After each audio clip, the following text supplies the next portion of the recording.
Cheers! Happy Wine Wednesday! Here we Happy Wine are, Wednesday. and it's work. There you go, Mira Boucher. Perfect. Canadian wine lovers, Carl's Wine Club members, all of you guys across the country. It's Wednesday. It's 5 o'clock Pacific. It is a beautiful day. Cheers! It's Woohoo! almost like spring, summer kind of pouncing in I all of a sudden. know, but Beautiful. one thing that we know, it's the Silva celebratory week.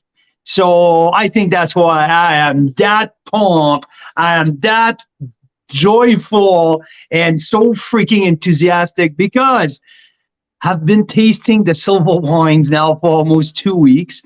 And I'm into a spread of rosés to die for. So you know what? And we tasted some crazy cool Chardonnay that we're going to talk about tonight. So a heck of a night to talk wine tonight because Carl is on fire. Okay, For Da take Silva. that. Yes. Yes. So we're going to jump into Da Silva. We're going to chat about that story. You guys get to be a fly on the wall with Carl and Richard having a conversation at the tasting room. We recorded it a bit earlier because Richard is where? He is like bicycling. So yeah, so here we are here to this week. It's the celebratory week. A month ago, we did the Carl's Wine Club Members' Choice Award. You guys voted across the country who you think should be our winery of the year, BC and Ontario. In BC, you guys voted for Da Silva Vineyard and Winery. So we promised that we're going to do a celebratory pack. So we went to sit down with Richard. First and foremost, I had to grind him. I have to negotiate the heck out of him to lower his shipping rate. So for this week, because it was a special week, we're talking about a date for the members reunion that we can announce that date very, very, very soon. We might leak something later on. Not sure if we should. And we said, let's put some wines that will make people lose their minds, right? Because that's what we want this week. We want to make it special. Well, guess what? Richard did a pre-release of the Legado 2021 Chardonnay that you guys know I don't give a 96 points quite often to wines. This, in 4 or 5 years, it will be legendary. So we have that available exclusively this week because we're celebrating Da Silva as a winery of the year, BC winery of the year. So this is available for you in pre-release. Won't be available for the next little while, I'm telling you. Okay, and also this. Okay, this here. Oops, empty. Sorry, empty. Yeah. The brand new 2022 Corda Rosa rosé. The rosés are coming out from the 2022 vintage, who, by the way, is going to be a crazy good vintage, especially for rosés. And we're seeing the trend right now because we've been tasting. But this Corda Rosa, 92 points. Last year, the previous one was on my list of my top 6 BC rosés because it was different. It was earthy. It was bold. It was food friendly. This year, according to Richard Da Silva, not me, but according to my scores as well, it's the best rosés that Richard made to date. And he's an accomplished winemaker. Richard told me off the record, I think this is my best rosé I've made. And I said, you know what? My score speaks. And yes, I think it is too. So Corda Rosa, this won't be available outside of the tasting room for a while. Even now, it's not available at the tasting room. It's not available anywhere but here at Carl's Wine Club. Woohoo! This is pretty cool. So yeah, this is the Da Silva week. This Da Silva pack. We also have a Cabernet Franc library release. Wine Club members exclusive. So if you're not members of the Silva Wine Club, can get that as well. And that Cap Franc is a 92 plus points, 2018. Fantastic Cabernet Franc. So that's what we have this week. We have 8 wines offered to you with reduced shipping. And yeah, that's why I'm dancing. That's why I'm so excited. That's why I'm whoop whoop. How you doing, Mira? That's awesome. Sorry, I took over the intro. No, that's great. Daryl brought the weather back from Barcelona. I think that's a good thing. Yes. Thank you. Yes, thank you, Daryl. That was it was a treat to follow your journey through down to Uruguay and Brazil and all the way back up to the Barcelona, but also to the coast. So yeah, it was pretty cool to watch you going. I think at one point you said you miss your wine cellar at home, and I think that's because you miss the Canadian wines. Oh yeah, he missed the Canadian Pinots. That's what he did. That's what he missed. He wanted a glass of Westcott at some point. Yes, sitting on that beautiful cruise ship. Yeah, that's it. So yeah, and we had some other really fun experiences, which we'll share after we chat about Da Silva. That I can't wait to share about too. Absolutely. Let's what do we want to start with? Should we start with the Legato? Should we start what should I start with? I don't know. I think what? Sure. I mean, we could chat about the Legato and hear what Richard had to say about it, because there's something really interesting. We tasted actually 2 16 side by side, didn't we, recently? 2016 Chardonnays. What were they? What are you talking about? It was the 2016 Legato. I did not taste the 16 Legato in a while. We did not have any. There's only 3 bottles left. So okay, no, we had 2 Chards side by side from opposite sides of the country, and we were just No. That's not what happened. We had Cabernet. We had. Wait a minute. I know what you're talking about. Anyway, my point being is that really neat parallel listening to Richard Da Silva talk about his Chardonnay, and something that Thomas Batchelder said just a few weeks ago about when you found a really special plot of land that should be tended to separately. And Thomas Batchelder was saying it was all about the personality of that plot of land. Like he said, you break your land up into plots, you see what it does over a number of years. And sometimes there's just a parcel that does its own thing no matter what. It's got this like personality, right? Oh, yeah. And we listened to Richard, we'll play it in a second, talking about his Legato Chardonnay, which we love, which one of the very best in the country. And he's like full of trepidation, because he's like, I never know what this wine's going to do. It's its own thing. Yeah, absolutely. And while I was talking with other people here, I tasted a few people around from the wine business with the 2021 Legato, and everyone outside of the Da Silva winery, I mean, sometimes you're biased, right? When you're tasting your own wine. I know that Richard was extremely pleased with the 2021, but it's his wine, right? So I tasted a bunch of people from the industry, and everyone was, first and foremost, wowed and floored, like how good that wine is. And we came up with a kind of a plan a little later on this summer. I want to do a little tasting side by side with the 2021 Legato from Da Silva, 2021 Cuvée from Mira, and one of the 2021 Checkmate, maybe a Michelin. I want to put all of the top 2021 Chardonnays on one lineup, and I want to taste them blind, and I want to see who comes out on the top, because wow, I love Mira family. I think they are one of the best Chardonnay and Pinot producer in the Valley, in BC, and in Canada. This 2021 Legato Da Silva, There's not a lot of bottle of Chardonnay in BC who top that. I'm telling you. This is really darn freaking good. Not only it's juicy, but it's complex. There's a bright acid. There's an incredible oak profile in there.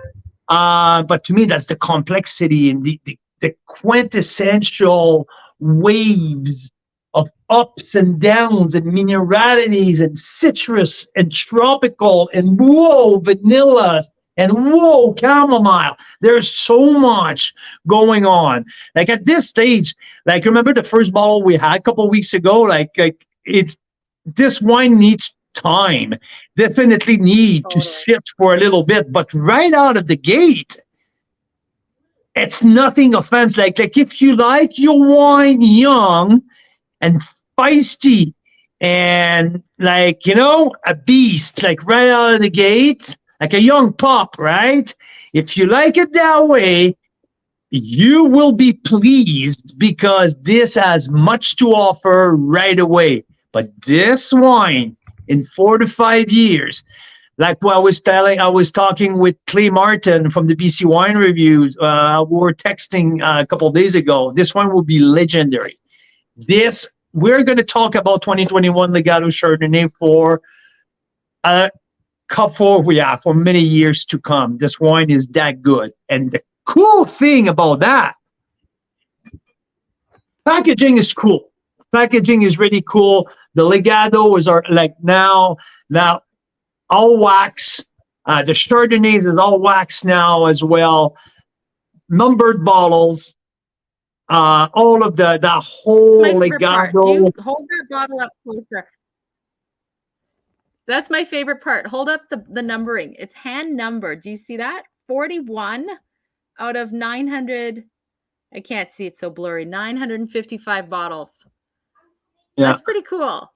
That's pretty cool to have a numbered bottle like that. And it's $49 plus tax. So we talk often about premium and we talk often about, you know, value and all of these, the semantic, right, around price point and what do you get out of a wine.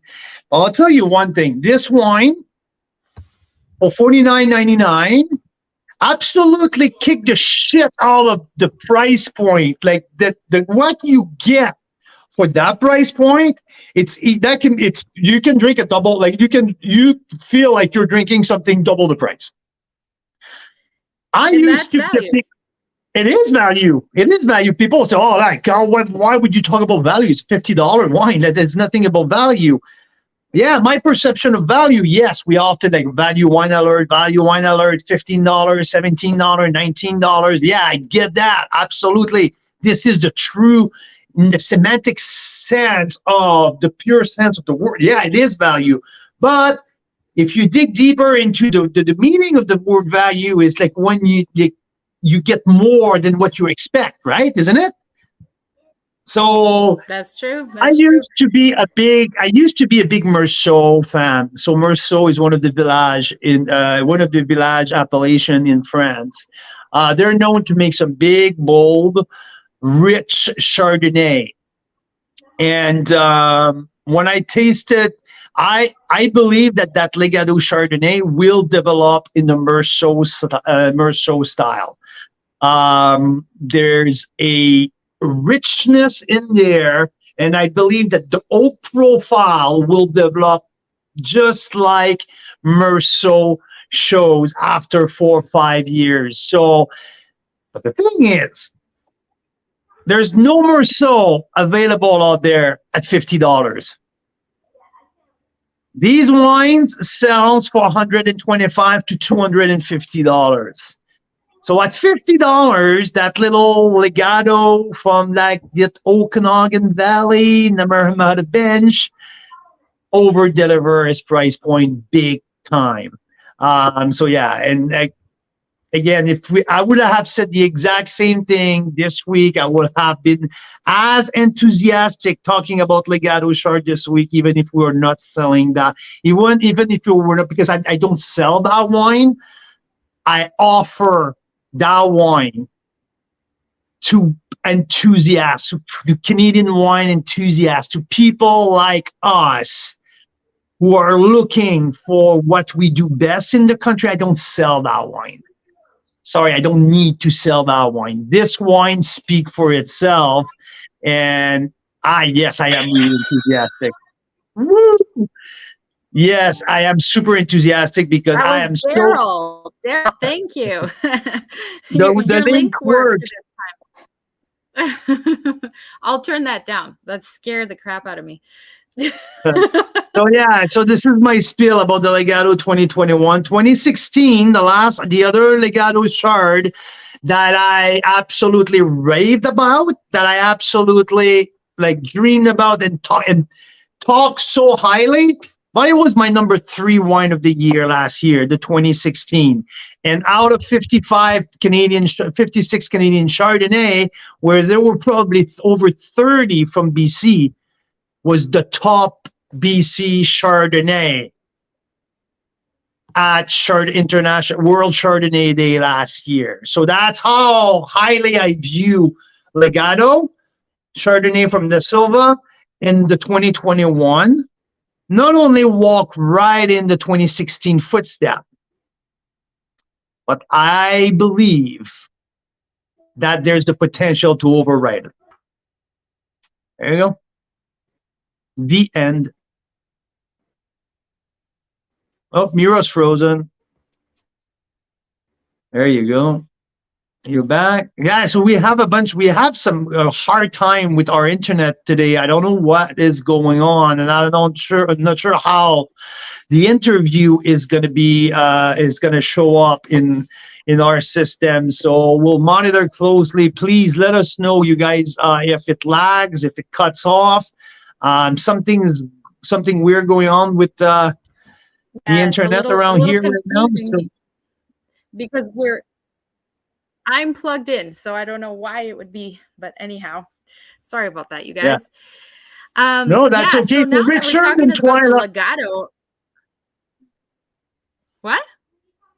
Richard and Twyla are cycling right now in Austria. So they're doing a little bit of wine touring on their bike. So we got together, Richard and I, this weekend. And because that's so funny how things work out sometimes, because what Mira was telling about being a fly on the wall, sometimes we taste one and Mira got the phone, she has the phone, and sometimes she just start recording while we're just talking. And the conversation that I was having with Richard, it was not meant to be an interview.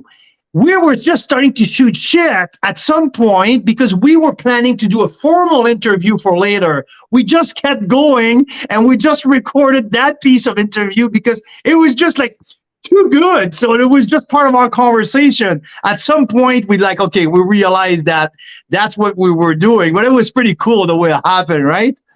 That was really fun. I mean, that's the best thing. I think that's what we're all about, is how do we share this story? I just wish you guys could see exactly what we see when we go to wineries, because it's amazing, so amazing. So yeah, so we're on the fly on the wall. I mean, this is the lineup, right, that they pulled off the shelf for us. And there's a couple hand-signed magnums there, hand-numbered, hand-signed. So if you want one of those, we can probably get you one. There's only a few dozen of them made. Yeah, they got that lineup for us. And then we started talking about wine. Do you want to talk about Legato first, or do you want to talk about Richard's kind of big picture, how he makes wine? Whatever, as long as it plays well. I'm just curious because what I've seen, the first little part that you just showed was really scattered. So okay, let us know. Down here it's looking good, so it might just be maybe your internet. Maybe. Hopefully we're all good. Let us know, guys. Okay. If it's choppy, and we'll see what we can do. We'll monitor here's Richard and his own. we'll monitor the comments, the comments, and Yeah. please let us know right away if it lags. We'll stop it and we'll post it directly on the website. But Okay. yeah, this is Richard in his own words about his winemaking, and colorful language possibly ahead. Yes. Maybe I don't think. I think we were pretty good. I think we were pretty good. We let a few. We let a few of them come out earlier on, so I don't think these ones went on camera. So good. we'll see. Okay, well here we We'll go see. Okay, Richard Da Silva here. Freshness, right? And that purity. Not waiting bins, not freaking, like all this other kind of stuff, right? And the other thing is not overthinking it. Get it fermented, in a super steady, no ups and downs. It's a nice trajectory to completion, right? And try to get that as Is it as fast as possible? I think because if you do fast, it means it's hot and you blow things. So you want kind of steady, even, medium pace. It's like with everything, middle path, right? And that's it. Like there's so, and that's a hard thing in wine because there's a lot of magic, but it's really not in that sense. The magic is the ability to try to not in every one of those steps try to keep the same consistent through the whole process. That's the magic in being able to capture that and being consistent through every step and sticking to the plan. Where wineries will go off, if they might have a great vineyard,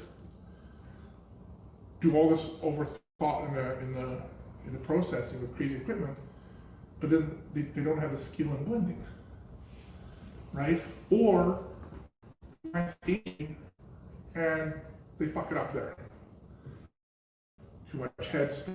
You know what I mean? Like it's like, so guys will focus on do really well in specific areas. Some guys will be over the top on their vineyard, but in one of those steps, there's a big hole. And that's where the problem is. It's to be able not to do like you just want to do consistently all the way through the whole thing. And so what wineries will do is they'll fixate on certain strengths they have. Right? But the problem is you only need one of those steps to come off the rails. Then you have a problem. The wine isn't the potential it could be. And so our trick here is to stitch each one of those steps together in a nice circle as evenly as possible. Right? Really clean fruit. I'm not going to do crazy over the top, bunch this and blah, blah, blah. Nice, clean fruit, reflects the place, no disease, clean. Harvest in the right time. Processing. Keep it out of oxygen as much as possible. Get in the tank, get your ferment started. It's just all these little steps that you do just very cleanly, very precisely, all the way till it gets to the glass. Because that's where people start the wheels come off. They don't do their final tweaks in their blends. They don't do their final analysis quite properly. And so what happens is the rock stars to a certain point, and boom. And then one step they have a weakness in their program, and the wine shows that weakness. So that's the magic of making good wine. It's not having all these kind of it's just being able to have everybody do that all those little steps consistently. You know what I mean? And that's something that's really important for people to understand. I think it's a lot of guys will be like, oh, we use a crazy optical sorter or some crazy yeast that some guy is convinced to use for the wine. Did you use the same kind of yeast for all my reds? In fact, we just we just use a basic whatever.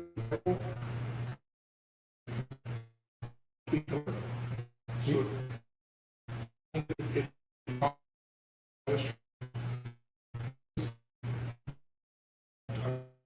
this and that needs special requirements for nutrients or this low hydrogen sulfide, low nutrient requirements, yeast that just does it. And I'll use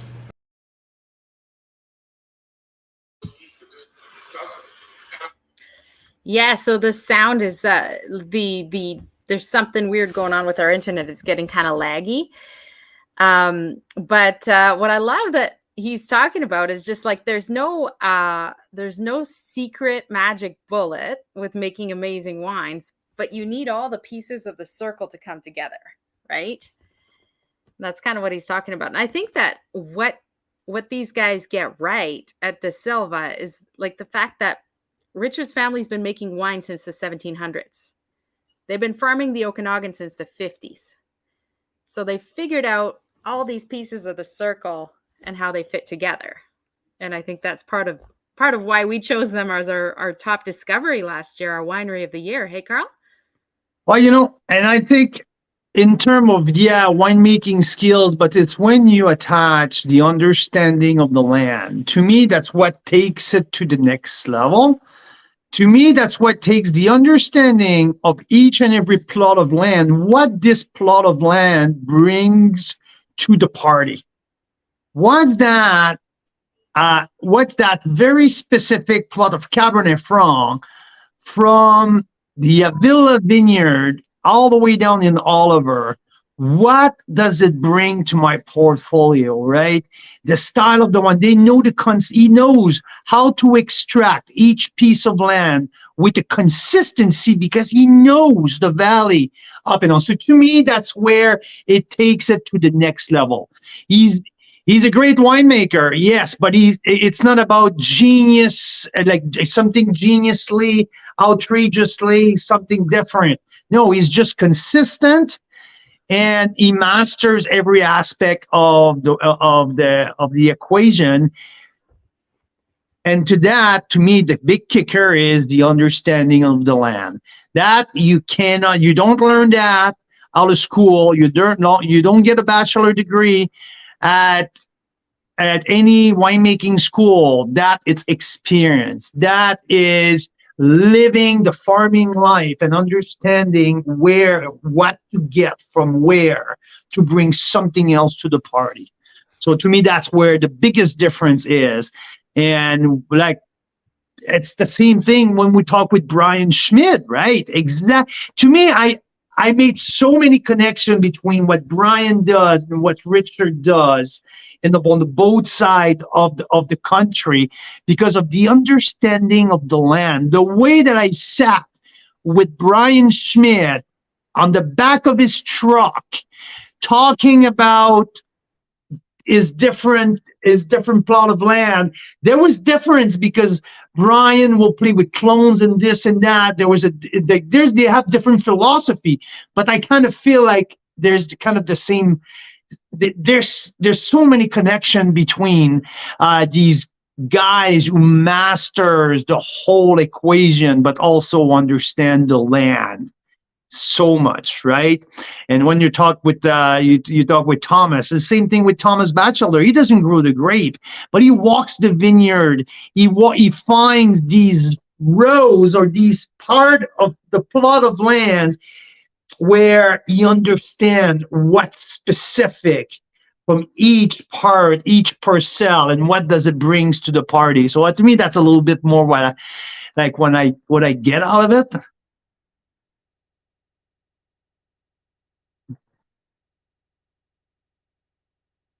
Oh, And totally. you like my sign? That's right. Should we try to listen again, or do you want to? It's up to you. It's up to you. Yeah, we can try. Give it another try. But yeah, give it one more try. I'm gonna listen in, and if our connection is having troubles, then we're gonna move on and show you guys pictures and just talk about different wines and talk about the fun outing we had yesterday too at Backyard Farm. yes, and I want to also talk about this because there's three rosés here that I want to three distinctive rosés. It's rosé season coming up, plus what's going to happen tomorrow. So yeah, it's pretty exciting. So cool. Well, let's see if we can get Richard on the line again a little bit smoother this time. Depends on whatever I have in the bag. I don't care. So like people will use special exotic yeast for their whites. especially exotic whites, with Pinot and Syrah, and I can show you budgets and all these exotic things. The wine speaks for themselves. So if you could look at these wines, like it doesn't.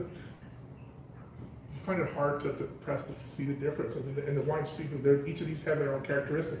Well, and I think so. The biggest difference is for me. We often talk about terroir, right? Terroir is such overused, but not overused. I think it's such a vague terminology. You're using the exact same winemaking process on everyone. But for me, what you're doing very, very differently is you let the land. So I think the thing is yes, but what we're doing even more to a point is that it's the terroir. I think it's improperly explained. It's not specifically just your dirt. It's the environment in your cellar, the environment in your protocols, the environment in the places that you're making your wine. Terroir encompasses that. So people fixate that it's got to do something with the dirt. But that's, to me, is only one part of a whole bunch of different steps of terroir system that describes terroir. So the conditions, the airflow, in the building during fermentation, all of those contribute to a sense of terroir, because that is my place. Those contribute just as much to a sense of place. The cellar conditions, and that's why in Europe, the cellars, the smell of cellars, they call it terroir, but that smell's not coming from the vineyard. It's coming from the conditions in their cellar. And so the thing is, I think it's people cherry pick. Part that makes sense in the. To me, what I'm trying to say, no, it's a part of a full ecosystem of steps and events to make a good wine, and nobody had in antiquity. They may have had some strains. Nobody knew what the hell the strains were. It just worked. I've tasted wines from the 1800s, and I'm sure you probably tried some from that era too. Do you think they had catalogs of exotic yeasts? No, they just whatever happened to have. That's what they made their wines with, whether it's white or red. Those guys didn't pick different yeast back then for that, because there was none of that science available. Usually with clones too? Or? Initially, we do to find what works best on site.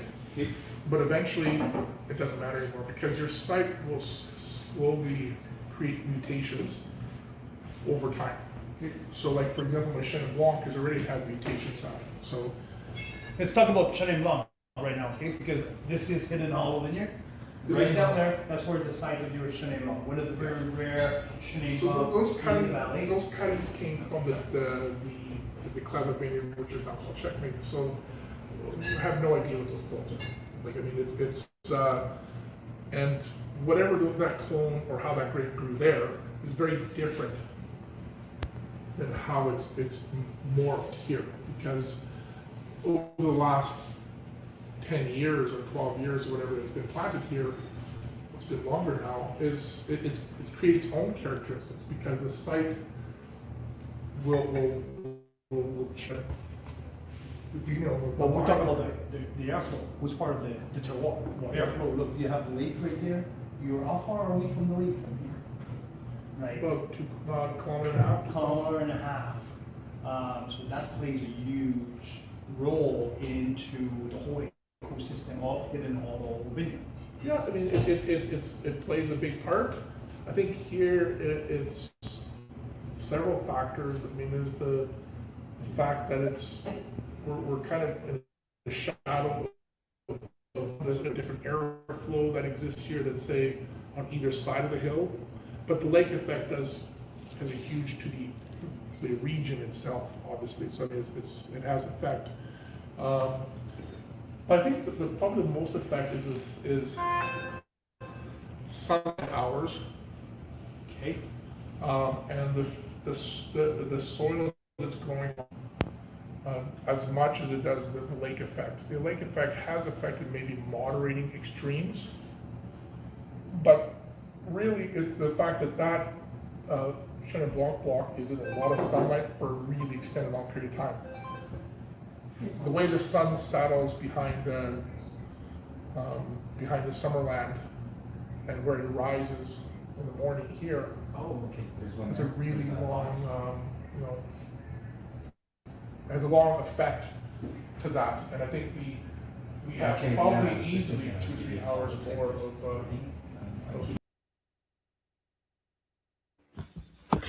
Yeah. So, I mean, we could chat with him forever. You get the idea, being a fly on the wall. We'll post tomorrow with the clean audio, because I know we're having some trouble with the glitchy internet tonight, unfortunately. But yeah, I mean, we were at Da Silva on their patio at 9 p.m. last summer, and it was hot and sunny, like blazing hot and sunny. So I know what Richard's talking about when he's saying they have a site, part of their terroir, part of what makes it distinct, right? Is those long sunny days. Yeah, Yes. no, exactly. That makes such a, that when we're talking about the Lazy Dog vineyard versus the Blemenheim Hill vineyard, the home, or the Hidden Hollow, like the home vineyard, how like how the sun, like the sun exposure is so much longer on that side. So anyway, so many great facts and little details that you learn through conversation with people like that. And Absolutely. this yeah, always fun, always great, and it shows in the wine, because like throughout that conversation I was smelling and I was geeking out on the Legato 2021, and every time like there is new aromas coming up, and yeah, so some cool cool experiences, that's for sure. Absolutely. Yeah, Mike's saying he can't wait to visit Da Silva. I hope you can come during our members party, because that is going to be epic. We are looking at the last Well, we're looking at September long, right? Yeah, pretty much the last weekend of summer. So September long weekend for the Da Silva party. And for Sue-Ann, we are looking at the 19th. It's a Of Saturday. August. Of August. Yeah, exactly. Those dates are just being confirmed with like catering and all these things. So fingers crossed. But yes, there are going to be some epic events. Probably with Da Silva, we will take over their winery for an evening and have beautiful food. They have an amazing restaurant, tapas, and amazing wines. One of the things that was interesting while we were there, hey, Carl, and that's new and exciting at Da Silva is like normally when you go to their tasting room, they have paintings on the walls. Like they've got a local artist that's been doing some tractors for them. There's quite a few.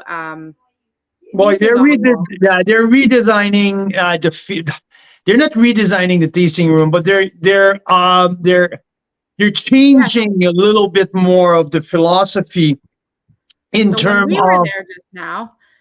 Yeah, it was under construction. Yeah, so now they're building the Legato room. So it's going to be. It's more open. It's cleaner. It's white. So we see the how do you call that? The stand up. Not poster, but the pull up. Yeah, where those two black those are. I mean, when we were here with Vicky, like that's what it looked like too, right? But they changed the color. Yeah. So in behind there is a special new room where you can book that separately. It's the Legato room, which means legacy in Portuguese. And you'd have like your own server back there and access to special wines. So yes. Well, especially there's going to be a tasting of mostly of the Legato wine, right? So all of the top of what they do, the Legato Pinot, Legato Merlot, Legato Chardonnay, Legato Nebreza, because the goal is to take that brand to an absolute next level. Because listen, these two, like this and this is this is the bread and butter for Da Silva, right? That's where the bulk of their production goes. That's what people know them from. But there's also all of the special barrels who goes into the Legato program. And this now with the Legato room and the new field, the plush, I like to call it's the Grange of BC. Like this is the big, the bold, the luscious, the over the top, right? So that's what they're going for, and it's really exciting. The wines are absolutely fantastic, and I believe that it's going to be legendary soon. So, yeah, absolutely. Daryl, So- yes, answering your question live. Yes, absolutely. You can add on to it. You know just what's funny? pick up to the winery. Yeah, if you say pick up at the winery, you won't get charged any extra shipping, and we'll just combine it. You know what's funny, Daryl, and you guys, is that we were actually at Da Silva today packing all the orders that you guys made in the last couple days, and they got on the truck at about 1 o'clock this afternoon because Richard and Twyla are leaving today or yesterday. No, they're already there. They left on Monday. Yeah. So pretty awesome that we're able to get they're just so great that they trusted us with access to their cellar, and they said, sure, you guys can pack these up for us. So it was awesome. We loved it. So and the cool thing is that we have access to wines that are not available for anyone else. Like that pre-release to the Legato 2021 to me means the world to me. Like I have a really special connection with Legato, and to have that, and especially for Chardonnays, and like to have that in pre-release that before everyone else in the country, that means the world to me. And to share that with our members, this is really darn exciting. I give it a 94 points now, 96 points in a couple years. So sometimes I'll give it an open score because I can project more and more. Like this is just a baby, it's just starting. But how much did we enjoy of that bottle, of these two bottles in the last 2 weeks? We geeked on that like so many times, right? So Carl, let's say you're going to treat yourself, right? And you're going to buy some of this Legato 2021 Chardonnay. What would you do with it? Because you say in your tasting notes, I'll bait in it. Well, you say in your tasting notes, drink between, I think, 2026 and let's see, and what 2030. you said, between 2024 and 2030. Yeah. Right. So are you really saying not to open it for at least another year? I'm not saying not to open it. I said because to me, it's always when it hits some prime window of drinkability, right? Yeah. Right now, it's great. Like I said, we geeked on it for like one bottle was open for 5-6 days. And I mean, it shows different characteristic every day. And it's a baby. It's to me, what I mean by that is just wait. If you wait 2 years, that's going to show so much more mature characteristic. Like that, you're going to get rid of that. When you open the bottle, I experienced it with the very first one we had out of the bottling line.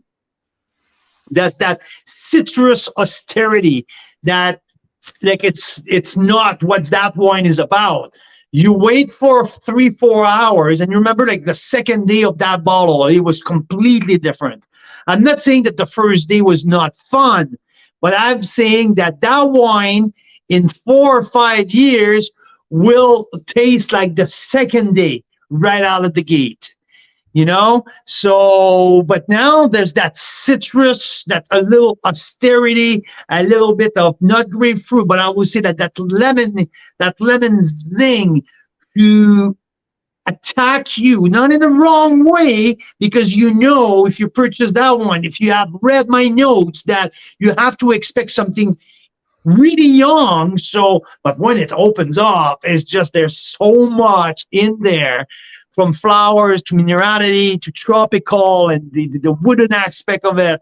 It's pretty cool. So Yeah, so Clay and Mike are saying don't open it. But I think in an ideal world, let's say we had 3 cases of this, Carl. yeah. Would you want to see it progress? Like, would you want to Yeah, open absolutely. one now? Let's say I have 12 bottle of it. I Yeah. will probably open another bottle, at least one this summer. Yeah. If I have 12 bottles, I will definitely open a bottle this summer to brag with my friends. Like I have to pop something, guys. You'll shit your pants. Like definitely.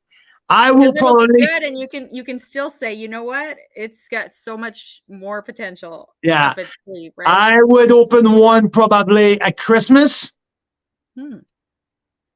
Or not even. And after that, I will definitely open one between now and the end of the year. For sure. I just like it too much and I get too excited. So you Sure. see, in the face of reason, doing things that are unreasonable, like opening the wine before you know what's You know, really in it its time, shouldn't, right? that is a sign that Carl is very excited about this one. Yeah. It's like with Rob Amersley last week, like on the Wednesday night impromptu visit to his house after the live. He pulled a bottle of Batchelder out of the cellar. He said, "I know I should not do that, but who the fuck cares? Let's do it." Right? So that is, I think, what I was referring to. So we had the Batchelder with what side by side? Wasn't it with this wine? No, it was not. It was not. But so yeah, and you know, being irreasonable in the face of like I don't know how you said it, but it was absolutely perfect. Yeah. Should you wait? Yes, absolutely. Absolutely. But I like what Karen Chapman says all the time. Karen likes her wine young. She likes it feisty. I do too. But yeah, and she always said, you know what? I don't want to wait. I just like it. I like the new releases because it's bright, it's fresh. Sometimes it's aggressive and sometimes it's austere, but I like it. So, but the reason behind the whole thing, it's wine. If the wine aged gracefully, the wine's going to get better. Better for under which criteria? That's still to be determined. It's about your criteria. Yes, it's going to get softer. It's going to get bolder. Not bolder, but it's going to get more complex. And it's already incredibly complex. But yes, should you wait? Yes. If you're irreasonable like I am sometimes, that not always happens. So, and that's why we had some people this week who ordered 6 of the Legado and a 6-pack of the mix. so yeah. Dreams. These are my life goals here. Okay. If you can do it, it's awesome. Yeah. And there's 7 other amazing wines. So another one we were super excited about was the Corta Rosa, because Richard is not the type of guy to brag or like he's very straightforward and honest, but he was pretty proud of this one. And we can tell why. It's a really good rosé. Yeah, and it's completely in line with what he does. It's not about frou-frou. It's not about pleasing others. He's going after his style. This is a serious style of rosé. This is food friendly. It's bold in a sense, but it's fresh. There's tension in there. There's complexity. This is made for the table. This with food pairing, it's fantastic. So last year, so to respond to Mike, the average wine enthusiast, the answer is no. We are at 70% Merlot. This is not Cabernet Franc Rosé. This is 70% Merlot, 30% Pinot Noir, and it comes out bang on. The Pinot brings some finesse. The Merlot brings some earthiness and some savoriness in there, and just pops in terms of there is a backbone, a frame, and to me, it's all about the food. With my background in fine dining, this rosé will be my absolute best friend. But what I have here, I have different style of rosés in my hand here, and we have some names that we go through every year, right? We're used to the Da Silva name, but in terms of rosé, last year it made it to my top 6 rosé, BC rosé. Black Market is one of them. Maverick is one of them. Seven Direction by Daniel Bonterin is one of them. Who else usually? Courcelette is one of them. These guys are usually always like getting at the top of the chain of the rosé domination, right? There's also, what's that, the one from Mark Anthony right next to Martin's Lane, Cedar Creek or Cedar Creek. Cedar Creek usually comes up into the conversation of top rosé. I'm a fan of Red Rooster rosé as well, but there's always that core group of name who are at the top. So I have in front of me 3 of them, okay? And they all have their very, very different style. And that's why I want to switch from Da Silva here to a little bit of a rosé segment here for the next 5 minutes. What do you call this? A horizontal, not a vertical. Yeah, exactly, right? I having here, but it's a 2022 horizontal because now I'm getting called for rosés. First and foremost, the big exciting thing is tomorrow we're going to be on the road, Mira and I, going to 7 Direction. We're sitting. Hey, Clay, you're here, so you know you are a fan. I am a fan. We love Daniel Bonterin. We love 7 Direction. We're going to be the first to go taste at the winery in Coston tomorrow. We're hitting the road. We'll be there at 10 a.m. tomorrow morning, tasting Tractor and Vines Pinot Noir. We might just have a brunch. An impromptu brunch live with you guys, and if not, then we'll report back next Wine Wednesday. We'll see how their internet is. Yeah. So I have in front of me, I have the Corderosa by Da Silva. I have Maverick, 100% Syrah from the Golden Mile as well, and I have Black Market Wine Company from Caledon. And here I have Cabernet Franc, Merlot Pinot, and Syrah. These are all, everyone, like including 7 Direction and Courcelette. It's usually the core. These samples are coming soon, tomorrow, 7 Direction. So stylistically, it's so freaking different, and it's so cool to have them all together so we can talk about it.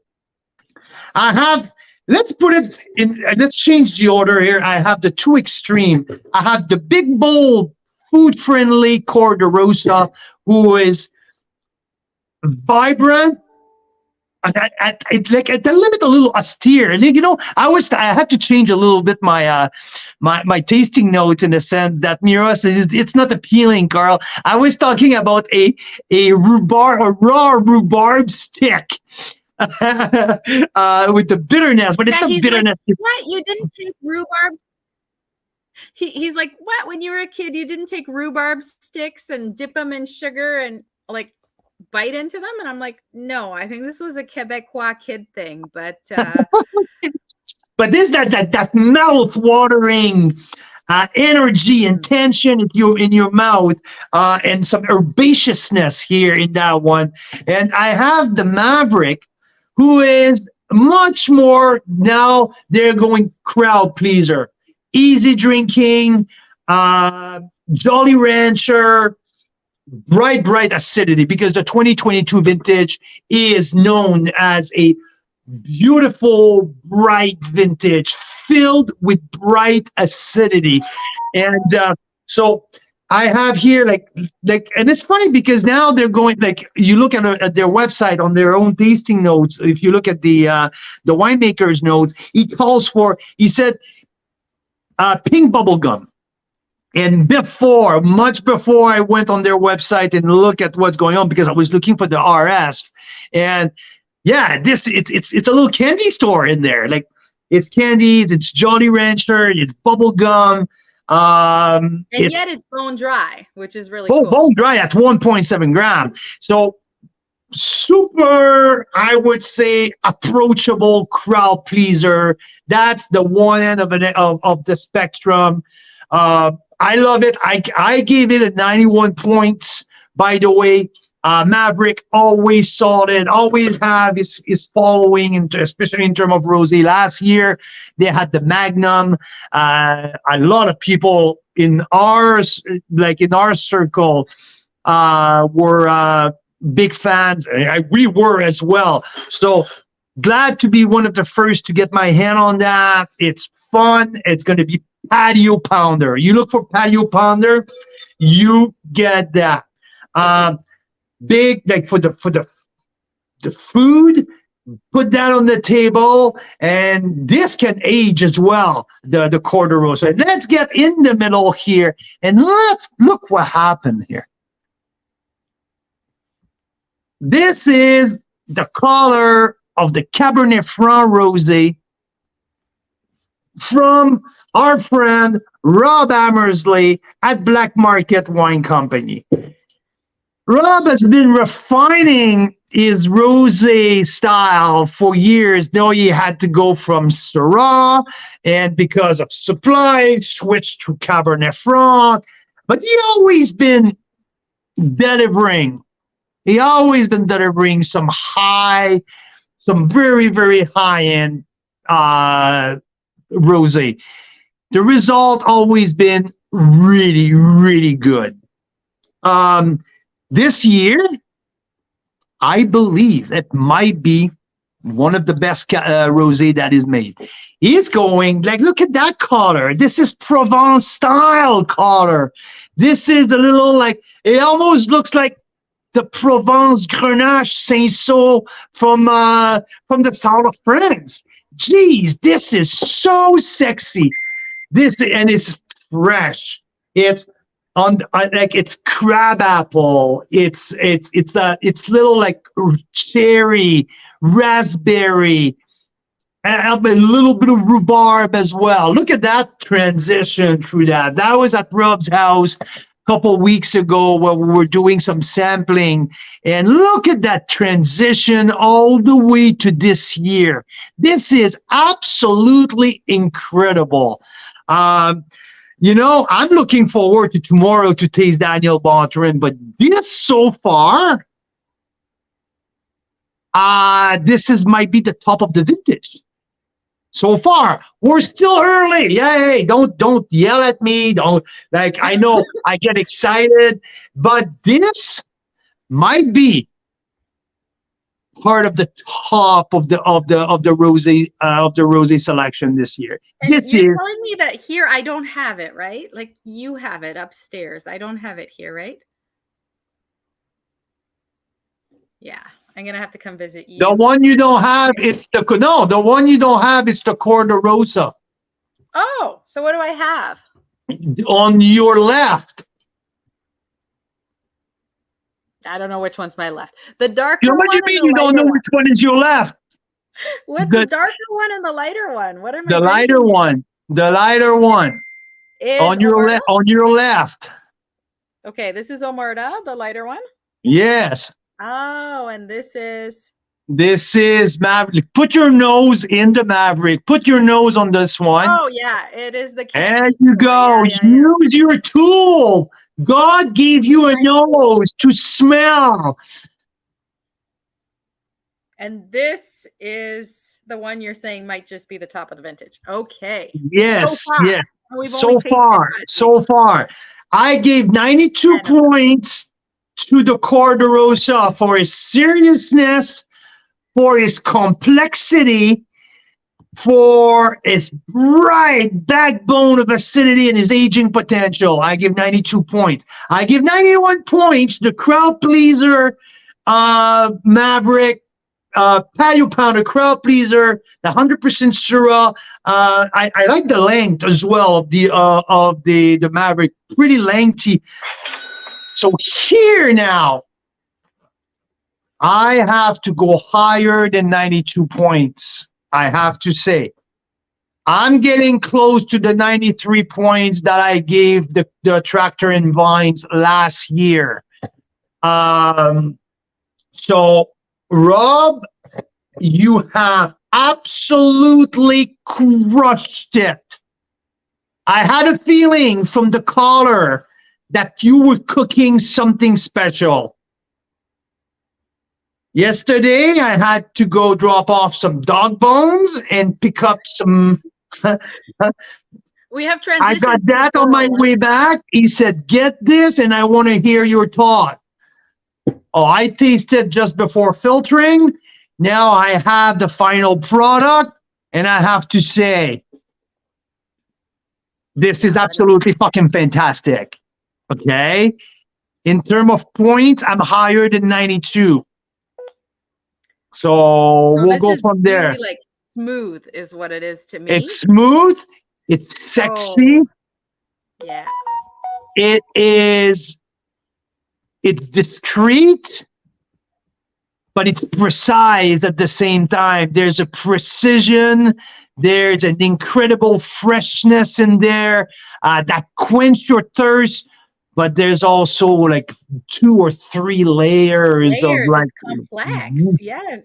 But everything is really all together. So yeah, there's a blood orange, crab apple. I think Daryl's referring back to the Maverick one, patio pounder, somehow not thinking wine. Yeah, it's less the lakeside, I think we're referring to now. It's more of a fun style than it is a cerebral style. Still very good. Just a different style. No, Daryl's a patio pounder. Somehow it's not thinking wine to me. Like for him, when he hears patio pounder, he doesn't refer to wine. No, I think Daryl's saying like not cerebral. Right? I don't know. Okay, yeah, maybe. There's another contender coming. Yes, tomorrow. Yes, exactly. So there's a few other though, because there's the 2 of the 7 Direction, the Tractor and Vines Pinot Noir and the Fruitvale Ridge Cabernet Franc. But there's also, don't forget, my number 3 last year, Lakeside Cellar Saint Saul. First vintage ever of the Saint Saul Rosé was a big hit right out of the gate. So I am super excited to see where we're going with this year's Saint Saul as well. Talking about a lower price point, I tasted 3 weeks ago at Mount Bushry their entry-level rosé as well, where I think there's Malbec in there, was really, really good. But nothing at that same level of complexity that we're having here.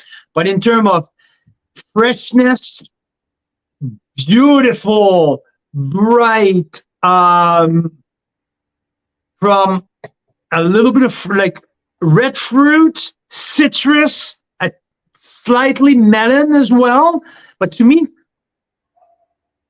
like it's that little mix between citrus, orange, and strawberry. Citrus, orange, strawberry for the Omerta. There's almost like a little blossom in there. Like there's almost like Yeah. I need to sit down and work on this one and provide a full, complete tasting notes. But yeah, it's pretty exciting.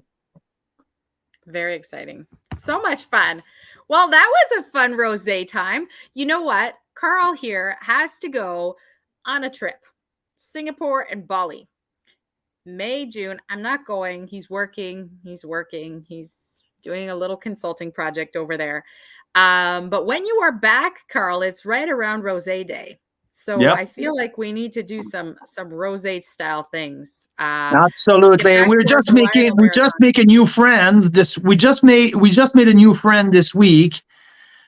Yes. So Um, speaking of varietal marathons, okay, I won't play sound because I know we're having issues with internet tonight, but this gives you an idea of where we went yesterday to a place called Backyard Farms. We have been looking for a place in the Okanagan where we can do member events that are, how should we say this?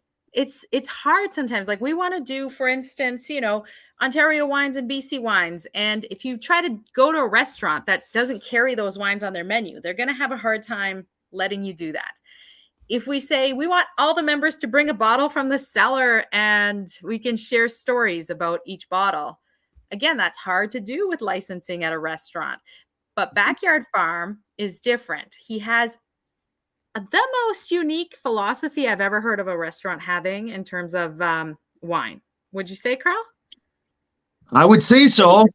I would say He doesn't so. sell any wine. That's I his just- philosophy. He doesn't sell any beverage. He doesn't sell any wine because he wants what he's doing at backyard farm. He cooks first and foremost pretty much everything from his 2.5 acre plot of land. Here, it's right in between Oliver and Osoyoos. It's a 20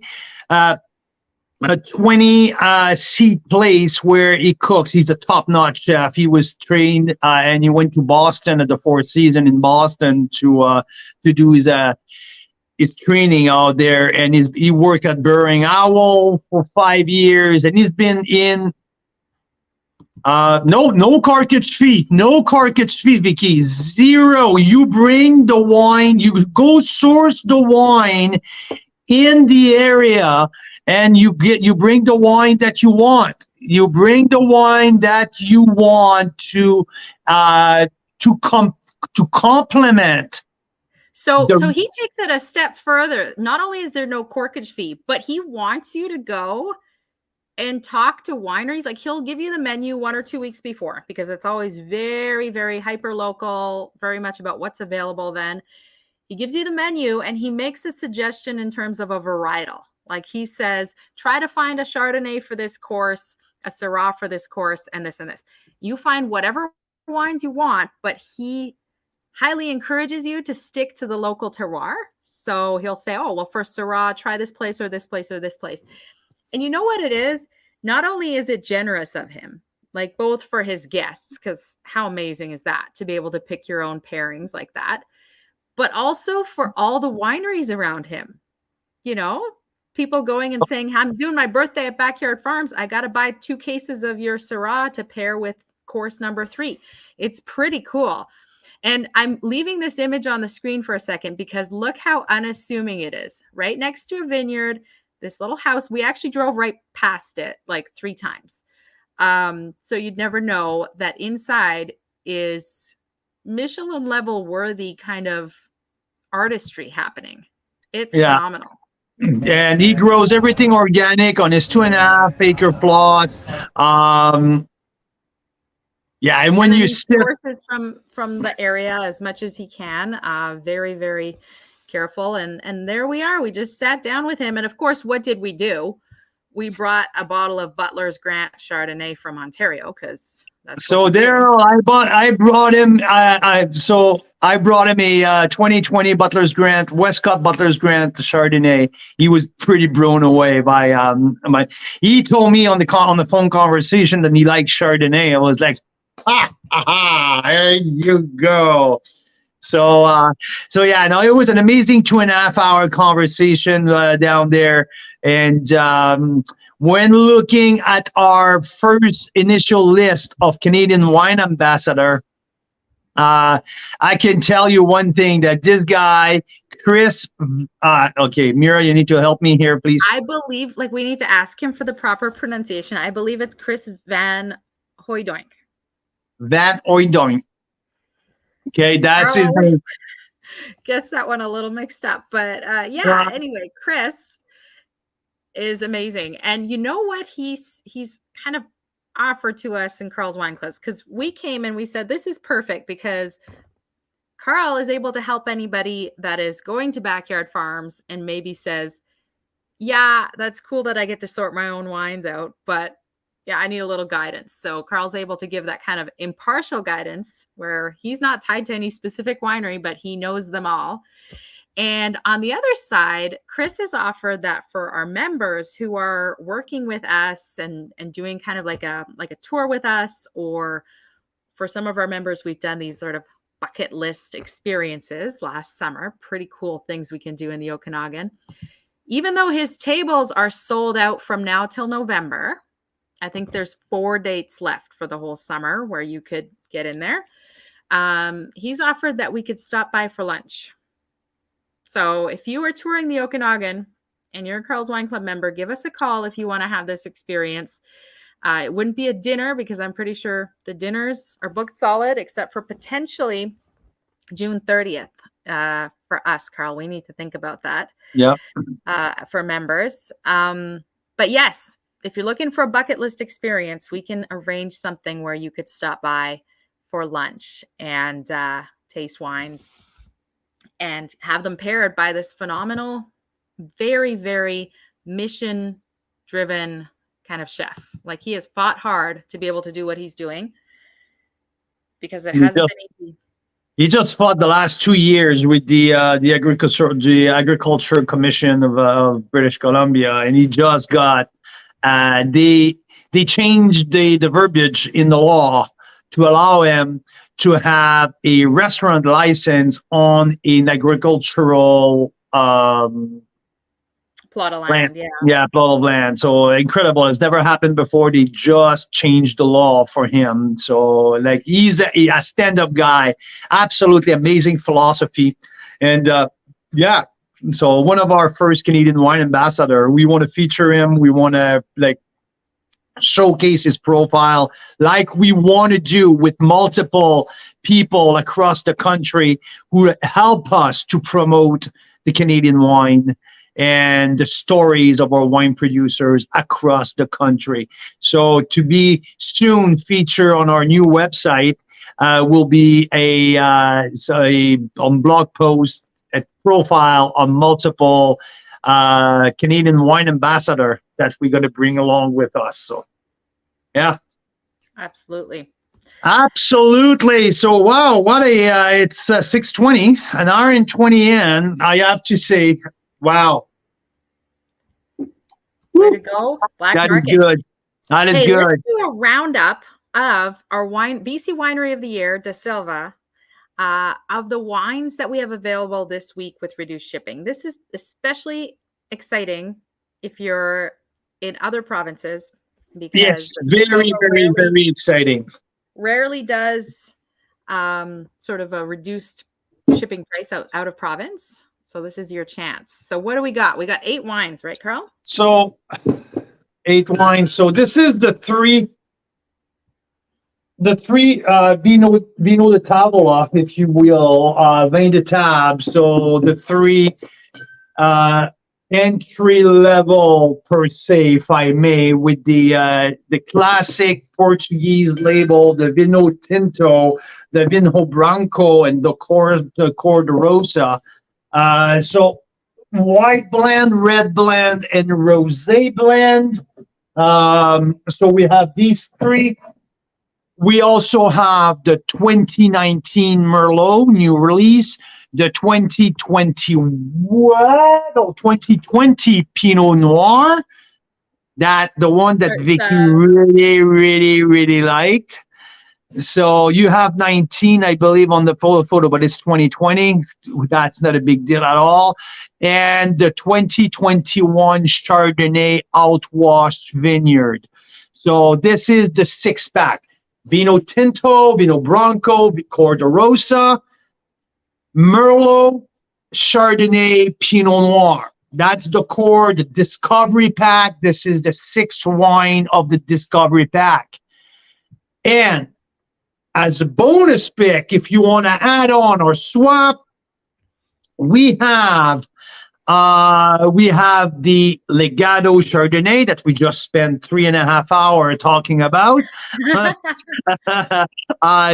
My 94 to 96 points Legado Chardonnay, and the 2018 92 plus points Cabernet Franc from the Avila Vineyard in Sawyers, in Oliver. A wine club member exclusive, and now library exclusive for wine club members. So really rare. I think there's a few cases left. So yeah. Vicky says that Pinot is the bomb, my fav of all time. Listen, Vicky, there is some fanatic of Pinot Noir out there. There's some amazing producer of Pinot Noir out there, but I'm with you personally. This wine hit the spot right at the right place. It hit the right chord. It's full body, but there's finesse. I don't know if it makes sense, but there's a finesse in the boldness of that wine. It's juicy. It's unpretentious. It's fuck you. It's just an amazing wine. So I'm with you. I'm totally with you. And it's right up there with the one we tasted with Vicky. So going back to this pick, we tasted a few wineries that day with Vicky and Al, and this Pinot Noir previous vintage was a standout. And like we all agreed, we were like, whoa, this one, out of all the wines we tasted that day, really stood out. And this is the newer vintage, which is right up there. Fantastic and consistent and great quality. There you go. So that's where we're at here, and we'll continue on our rosé journey for the next couple of weeks, keeping you updated on what's coming up. And yes, there's going to be a 7 Direction Daniel Bonterin rosé offer coming up in soon. So amazing. I need to fill the link to the feature. Yes, Mira, link to the feature. Absolutely. Great idea, Mike. So if you're not a VIP Plus or a VIP Unlimited, this is your, if you are VIP Plus or Unlimited, like Daryl, like Mike, free shipping on this. And you would have had a link emailed to you for the VIPs to get that free shipping. Which is also very special because, as Vicky knows, Vicky tried to join the Da Silva Wine Club and was a little shocked because the shipping prices to go across the country are so high these days. Da Silva subsidizes as much as they can. I think that's improving now with some new shipping arrangements. But to get free shipping with this winery is a really awesome thing. So, and Leslie, I packed myself your package this morning, so it's in the truck on its way to Calgary, my dear. So Vicky, you can jump on the opportunity to get your Da Silva wine going to Sombra, Ontario. So hey everyone, it was a pretty cool show. It was fantastic. So Mira Boucher, thank you so much. Thank you for holding the fort down there. Welcome back, Daryl. It's great to have you. Mike LaPlante, the average wine enthusiast. Thanks for tuning in once again. We greatly appreciate you, my man. Vicky, Pierre, everyone who tuned in tonight. Thanks, everyone.